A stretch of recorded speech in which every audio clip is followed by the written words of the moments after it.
এই WhatsApp guys, আমরা চলে এসেছি পেয়ারা বাগানে পেয়ারা খেতে। চলো ভিতরে ঢুকে দেখা যাক। হ্যাঁ চলো চলো। এই যে আমাদের এসআর পেয়ারা খাওয়াবে, দেখতে পাচ্ছেন আমরা পেয়ারা বাগানে ঢুকে গেছি।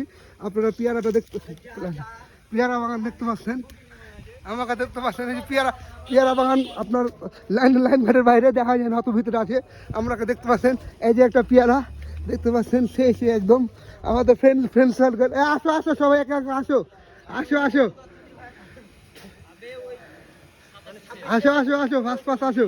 এই যে আমাদের সে বিখ্যাত কুখ্যাত বড় লোকের ছেলে আমাদের পেয়ারা খাওয়াতে আসছে। আর আমাদের এই যে মানে এই যে আধঘারি কিডনি লস, আর আমাদের ডেন্ডিঘর দেখতে পাচ্ছেন। আমরা পেয়ারা ঢুকে গেছি, এবার আমাদের পেয়ারা খাওয়াবে। দেখা যাক কোনটা পেয়ারা খাওয়াবে। এই যে পেয়ারা বন্ধু, এই যে দেখাবো বন্ধু, শুনবো শুনলো। বিসমিল্লাহ, আলহামদুলিল্লাহ। দেখতেছেন বন্ধু বন্ধু বন্ধু বন্ধু একটা তাড়াতাড়ি জন্য ভালো বহু ভাই। আমরা দোয়া করলাম, কারণ আমাদের এত সুন্দর একটা পেয়ারা খাওয়াচ্ছে। দেখতে পাচ্ছেন, আমরা খাই।